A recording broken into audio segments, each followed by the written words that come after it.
बच्चों BVM education में स्वागत है। आज क्लास 7 भू आकृति भूगोल पाठ 4 का क्वेश्चन आंसर, महत्वपूर्ण क्वेश्चन आंसर के बारे में जानेंगे। इससे पहले देखिए मैं 1 और 2 3 अपलोड कर चुका हूँ, तो इसमें हम लोग 4 का जो मुझे लगा है जो इम्पोर्टेंट है वो मैं उसका क्वेश्चन आंसर अलग किया हूँ। तो आशा है कि इसमें से भी बहुत यूनिट टेस्ट में आया है, फाइनल में आता है, तो आप लोग अगर जाकर ये याद कर लीजिएगा तो आप लोगों के लिए भी बहुत क्या होगी, महत्वपूर्ण होगी। तो इसीलिए ये मैं किया हूँ। और बहुत बच्चे ने बोला था कि सर पार्ट 4 भी अपलोड कर दीजिए, तो ऐसे बोला था, तो अभी पार्ट 4 ही कर रहे हैं। अगर जाकर और आवश्यकता होगा तो आप लोग कमेंट कीजिएगा, मैं और ही भी अपलोड कर दूंगा। तो देखिए जैसे कि और इसमें से कौन कौन सा आपका देखिए इंपॉर्टेंट मिला है वो भी देख लीजिएगा। देखिए ये पहला यूनिट टेस्ट में कौन कौन सब, सेकंड यूनिट टेस्ट में से कौन सा आया था, और पहला यूनिट टेस्ट में जो लोग का आया था वो थोड़ा बताइएगा। तो देखिए पहले कि है भू आकृति किसे कहते हैं। देखिए सबसे पहले भू आकृति किसे कहते हैं। हमारे इस पृथ्वी का ऊपरी हिस्सा, जो देखिए जो जमीन होता है ना, उसका ऊपरी हिस्सा सभी जगह एक सा नहीं है। कहीं ऊंचा है, कहीं क्या है, नीचा है। कहीं ऊंचा है तो कहीं क्या है, नीचा है। हाँ, तो कहीं ऊबड़ खाबड़ और कहीं नीचा समतल पृष्ठ, पृष्ठ के ये भू वैचित्र को, ये देखिए कहीं पे पहाड़ है, कहीं ऊंचा है, ये जो वैचित्र है इसी को क्या कहते हैं, भू आकृति कहते हैं। इतना लिखिएगा तो आप लोग का हो जाएगा। उसके बाद देखिए सेकंड नंबर क्वेश्चन, देखिए भूपृष्ठ के सभी स्थान एक सतह से क्यों नहीं है। अब देखिए यहाँ पे देख सकते हैं आप लोग कि दिया जो है दूसरा क्वेश्चन, महत्वपूर्ण क्वेश्चन जो है कि भूपृष्ठ के सभी स्थान एक तरह के क्यों नहीं है। पृथ्वी पर देखिए कहीं पहाड़, कहीं पठार, कहीं समतल मैदान है। ये समस्त भू आकृति मूलतः दो शक्ति का कारण है। क्या है, दो शक्तियों के कारण है। एक तो होता है पृथ्वी का आंतरिक शक्ति जो अंदर से निकलता है, देखिए जैसे कि भूकंप है ना, ज्वालामुखी, ये सब के कारण। दूसरी जो बाह्य शक्ति, बाह्य विधि कहते हैं, जैसे कि हवा के कारण, जल के कारण, ये सब होते रहता है। तो तीसरा देखिए महत्वपूर्ण जो प्रश्न है कि भू आकृति मूलतः कितने शक्तियों से बना है, उनके नाम लिखो। उनका नाम भी लिखेंगे। देखिए उत्तर, ये समस्त भू आकृति मूलतः दो शक्तियों के कारण बने हैं। पृथ्वी के भीतरी को भीतरी विधि कहते हैं और दूसरी को बाह्य विधि कहते हैं। देखिए ऊंचाई, बनावट और विशेषता के आधार पर पृथ्वी पर भू आकृति कितने भागों में बांटा गया। देखिए ऊंचाई और बनावट और विशेषता के आधार पर पृथ्वी 3 भूभागों में बांटा गया। कौन कौन सा, पर्वत, पठार, मैदान, ये तीनों भाग है। उसके बाद देखिए है उत्पत्ति के अनुसार पर्वत कितने प्रकार के होते हैं, उनके नाम लिखो। उत्पत्ति के अनुसार देखिए 3 प्रकार के पर्वत होते हैं।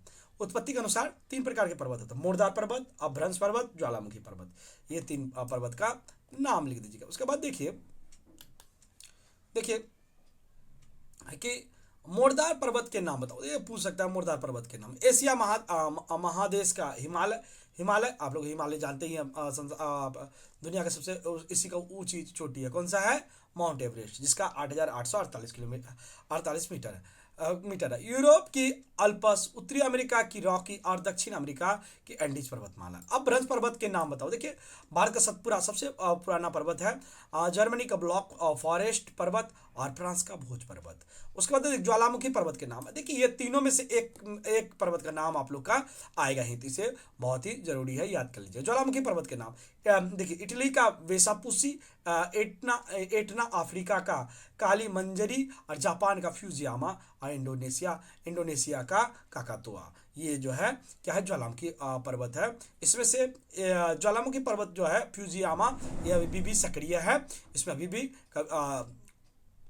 देखिए। उसके बाद है पर्वत किसे कहते हैं। साधारणतः 900 मीटर से अधिक ऊंचे काफी विस्तृत चट्टानों द्वारा गठित भू आकृति को ही पर्वत कहा जाता है।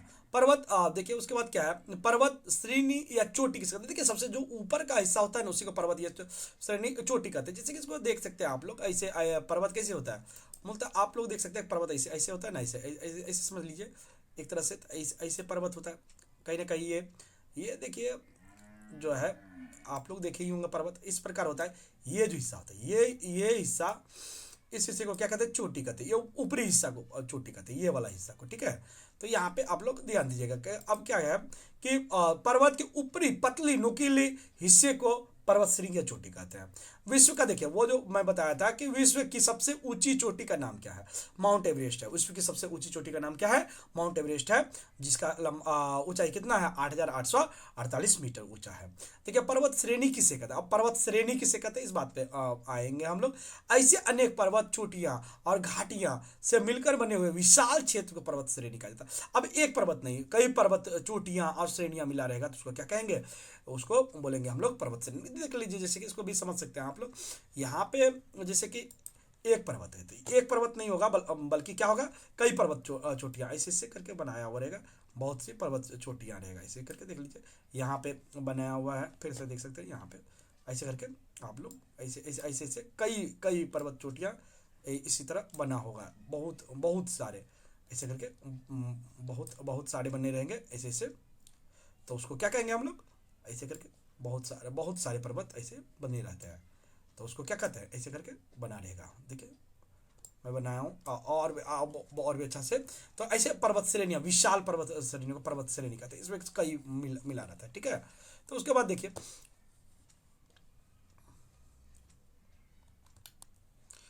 उसके बाद है जो पर्वत ग्रंथि किसे कहता है। ऐसे अनेक पर्वत श्रेणियां विभिन्न दिशाओं से एक जगह एकत्र हो जाते हैं तो पर्वत ग्रंथि का निर्माण होता है। पर्वत ग्रंथि का देखिए यहाँ पे आ सकता है, पर्वत ग्रंथि किसे कहते हैं, जगह पर्वत ग्रंथि का निर्माण कैसे होता है उसका भी ये लिख सकते हैं आप लोग। उसके बाद देखिए अपभ्रंश पर्वत निर्मित निर्माण किस प्रकार होता है, अपभ्रंश पर्वत का जो होता है उसका निर्माण किस प्रकार होता है, इस विषय में देखिए पर्वत को अपभ्रंश पर्वत कहा जाता है। देखिए भू अलोड़न, अलोड़न के परिणाम स्वरूप भूपृष्ठ पर कई बार अपभ्रंश या दरार पड़ती है। बाद में किसी दूसरे भू अलोड़न के फलस्वरूप इन दरारों या अपभ्रंशों के बीच भूखंड कभी ऊपर उठ जाता है अथवा दूसरी तरफ क्या होता है, भूखंड नीचे धंस जाता है और इस तरह क्या हो जाता है, भूखंड स्तूप की तरफ ऊपर उठ जाता है, जिससे पर्वत श्रेणी का निर्माण होता है। अपभ्रंश पर्वत देखिए ये जो होता है बहुत ही होता है ऐसे करके होगा, ऐसे ऐसे इसे इसी प्रकार ऐसे ऐसे रहता है, तो समझे, तो बीच में उठा रहता है तो उसके को अपभ्रंश पर्वत कहते हैं। उसके बाद देखिए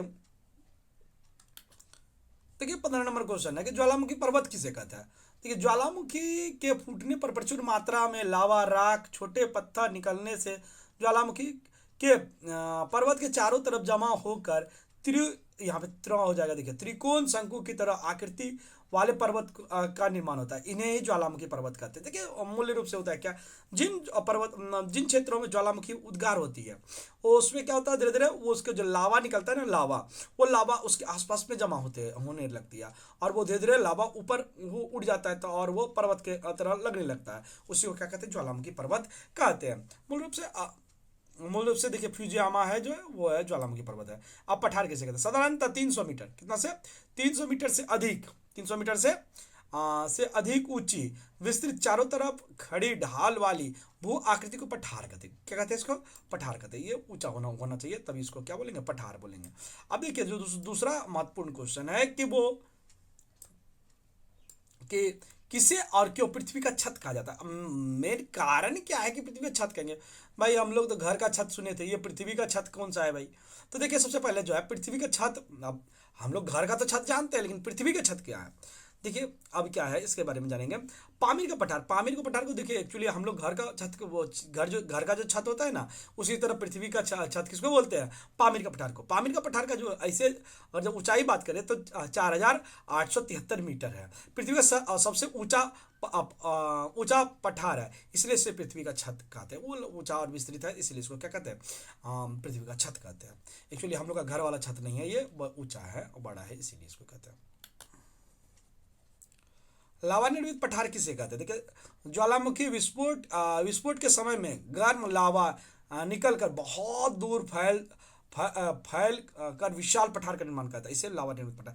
देखिए अब क्या हुआ, ज्वालामुखी हुआ वो दूर दूर तक फैल जाता है, जो ऊपरी हिस्सा होता है उसको तो ज्वालामुखी पर्वत कहते हैं, लेकिन वो जो पर्वत से नीचे दूर दूर तक विस्तृत हो जाता है उसको हम क्या कहते हैं, लावा निर्मित पठार कहते हैं।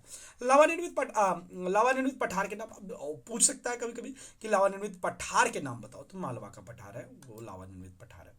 टेबल लैंड किसे कहते हैं, अब ये देखिए पठार बहुत कुछ अपने पढ़ने के पुस्तक, आप लोग के पास भी जो पढ़ने का पुस्तक होगा उसी तरह का ऊपरी हिस्सा टेबल की तरह समतल, क्या होता है, समतल समतल किनारे टेबल के पाए की तरह खड़ी होती है और नुकीली ढाल वाली होती है, इसलिए इस पठार को क्या कहते हैं, टेबल लैंड पठार कहा जाता है। अब मैदान किसे कहता है, देखिए सबसे महत्वपूर्ण आता है कि तो मैदान कहते किसे कहता है। तो देखिए कोई नीची समतल विस्तृत वो आकृति, अब देखिए इसमें क्या होगा, कोई नीची तो होगा ही, खास करके अब क्या होगा, विस्तृत बहुत लंबा चौड़ा, अब छोटा सा होगा तो उसको नहीं बोलेंगे, अब लंबा चौड़ा होना चाहिए, तभी उसको क्या बोलेंगे हम लोग, मैदान बोलेंगे। क्या कहते हैं, मैदान, मैदान कहा जाता है। अब देखिए जलोढ़ मैदान किसे कहते हैं, नदी समुद्र द्वारा बहा कर लाई गई मिट्टी से जमा होने से जो जलोढ़, यहाँ देखिए जलोढ़ हो गया, वो जलोढ़ होगा, जो लो का रो अड़ो वाला होगा रो, मैदान का निर्माण होता है। देखिए ये जलोढ़ मैदान का निर्माण कैसे होता है, देखिए समुद्र, अब देखिए नदी अपने द्वारा क्या ला जाता है, मालवा लाता है, कंकर पत्थर लाता है, वो बिछा देता है, और बिछाते बिछाते क्या हो जाता है, वही मिट्टी जमा होते होते क्या मैदान का निर्माण हो जाता है, इसीलिए उसको क्या कहते हैं, जलोढ़ निर्माण, मिट्टी भी कहते हैं और जलोढ़ मैदान ही कहते हैं। देखिए लावा निर्मित मैदान, अब देखिए पठार सुने थे, अब लावा में आ गए। देखिए अब जो पहला हिस्सा था ज्वालामुखी का, पहला जो हिस्सा था उसको क्या बोले थे, बोले थे हम लोग, उसको बोले थे पर्वत, और दूसरा जो हिस्सा था वो उसको क्या बोले थे, पठार बोले थे। अब जो तीसरा हिस्सा होगा उसको क्या बोलेंगे हम लोग, मैदान बोलेंगे। तो ज्वालामुखी उद्गार के साथ निकलने वाली लावा के जमाव से लावा निर्मित मैदान का मतलब वो जो बहुत फैला रहता है।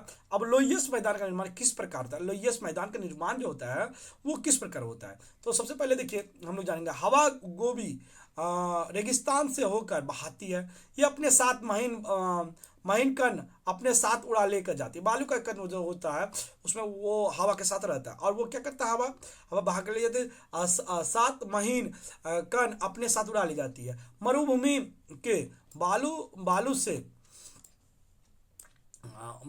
से उड़कर कहीं दूर जाकर संचित होने से लोयस मैदान का निर्माण होता है। पृथ्वी का सर्वाधिक जनसंख्या वाला क्षेत्र किसे कहता है, अब देखिए सब चीज जान गए, तो अब पृथ्वी का जो सबसे जनसंख्या रहता है कहाँ पे ज्यादा रहता है, यहाँ देखिए क्षेत्र का तात्पर्य है पर्वत में होता है या पठार में होता है या मैदान में होता है, इस तीनों में से एक में, और वो जनसंख्या वाला क्षेत्र कोई पार्टिकुलर देश या राज्य का नाम नहीं पूछा, ये क्षेत्र का नाम पूछा है, तो इसमें क्षेत्र का नाम आप लोग को बताना होगा। तो देखिए हम लोग जानते हैं कि मैदान में क्या होती है, जनसंख्या सबसे ज्यादा पाया जाता है, तो इसे देखिए ये देखिए क्या होगा, मैदान होगा, आप लोग पहले ही जान चुके हैं कि मैदान होगा। अब देखिए बेमेल शब्दों का मेल करो, देखिए ये आप लोग के बुक में दिया हुआ है और यहाँ से बहुत बार पूछा जाता है, ये 4 नंबर का आता है। तो देखिए एटना क्या है, ज्वालामुखी पर्वत है, तो आप लोग इसको ज्वालामुखी पर्वत के साथ मिला दीजिएगा। उसके बाद देखिए अल्पस पर्वत जो है वो मोड़दार पर्वत है, एक मोड़दार पर्वत है, तो इसको मोड़दार पर्वत के साथ मिलान करवा दीजिएगा। उसके बाद देखिए ब्लॉक फॉरेस्ट जो है, ये ब्लॉक फॉरेस्ट जो है अपभ्रंश पर्वत है, तो इसको क्या करेंगे हम लोग, अपभ्रंश के साथ मिला देंगे। अब देखिए लास्ट जो बचा है वो क्या बचा, हिमालय, तो आप लोगों को पता है पहले कि हिमालय क्या है, मुर्दार पर्वत है, तो इसको इससे मिला दीजिएगा, सॉरी इसमें इसको क्या कीजिएगा, हिमालय को मुर्दार पर्वत से इसे मिला दीजिएगा, ये मुर्दार पर्वत हो जाएगा, ये मुर्दार पर्वत से मिला दीजिएगा। इस प्रकार देखिए हम लोग जो है पार्ट 4 का जो महत्वपूर्ण प्रश्न था उसके बारे में जाना, तो आप लोगों को जरूर ही इससे देखिएगा, एग्जाम में इससे आएगा और आप लोगों को भी बहुत ही सहायता मिलेगा। तो देखिए अगले वीडियो में मिलेंगे अगले पार्ट के साथ। ऐसे देखिए मैथ का जो है सारा चैप्टर का, पूरे बुक के चैप्टर का मैं बना दिया हूँ क्लास 7 का, तो वहाँ पे आप प्ले लिस्ट में जा करके देख सकते हैं।